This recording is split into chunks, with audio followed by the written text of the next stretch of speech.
Bonjour à tous, nous sommes aujourd'hui sur la chaîne des éditions Arca avec Alain Lecairn. Bonjour Alain. Bonjour. Pour une émission qui s'appelle Ils l'ont dit sur YouTube.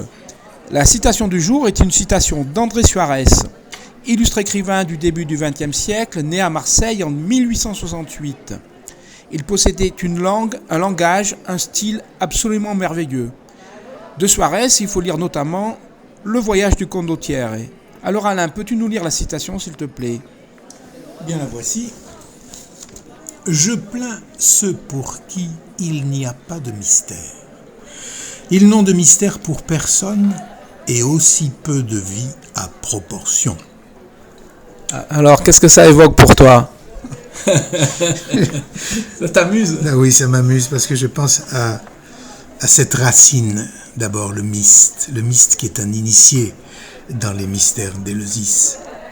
L'initié qui est celui qui va recevoir une lumière, qui va tenter de comprendre, je dirais, ce pourquoi il est là, le pourquoi du comment, son origine, son état, sa destination. Ils n'ont de mystère pour personne.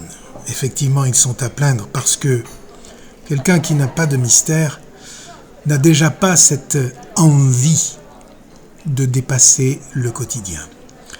L'envie qui laisse la place précisément à une belle qualité humaine que j'appelle l'émerveillement. Mais ils n'ont de mystère pour personne et aussi peu de vie à proportion.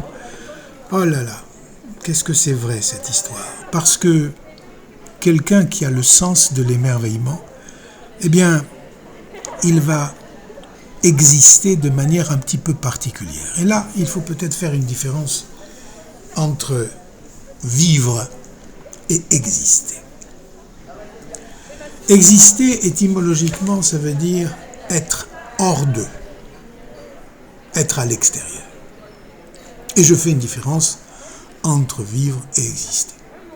Je dirais que ceux que l'on peut plaindre là, c'est ceux qui existent.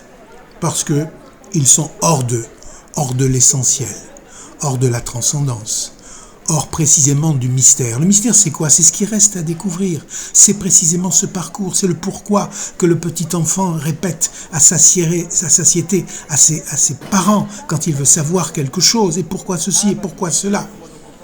Parce qu'il y a déjà quelque chose en nous qui cherche à savoir. Et cette phrase-là, eh bien, précisément, elle nous invite à faire extrêmement attention à ne pas perdre ce sens de l'émerveillement. Nous sommes des êtres menacés de la quotidienneté, menacés par l'habitude, menacés par les pressions de conformité. Et Dieu sait qu'il n'est pas besoin de faire un dessin en voyant le monde actuel. Avons-nous encore ce sens du mystère ? Avons-nous encore ce besoin d'être initié à quelque chose ou simplement de s'intéresser, de s'ouvrir, de dire pourquoi, mais avec en même temps un élan qui nous fait sortir de nous-mêmes, ou plus exactement, qui peut nous faire rentrer en nous-mêmes. Et en nous-mêmes, il n'y a pas simplement qu'un assemblage de nerfs, de neurones et de muscles et d'organes.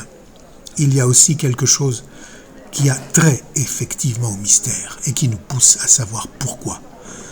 Donc, une vie bien proportionnée, c'est pas une existence habituelle ou automatique, c'est quelque chose qui nous porte à regarder du côté de l'invisible. Je dis toujours, l'invisible est plus important que le visible. Et c'est là, je dirais, tout le choix qui nous est fait. Ils n'ont de mystère pour personne parce qu'ils ne font pas l'effort où ils ont démissionner de faire cet effort de dire effectivement pourquoi, qu'est-ce qu'il y a au-delà.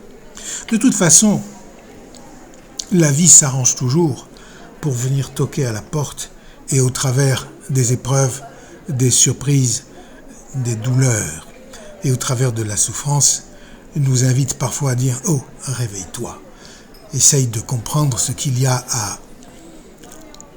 à rechercher, à être attentif. Il faut presque dire qu'il serait important d'être attentif à l'inattendu. C'est, je crois, la première démarche qui peut conduire à l'émerveillement. Et puis se dire aussi, pourquoi pas ? Pourquoi pas prendre le temps ? Pourquoi pas tenter de vivre ? De toute façon, À la fin, je dirais que les événements s'arrangent pour nous faire passer de l'existence à la vie. On a l'habitude, en Occident surtout, de dire que le passage s'appelle la mort, mais ce n'est jamais que peu de choses. Merci à toi Alain pour cette belle déclaration et à bientôt sur les ondes pour une autre citation.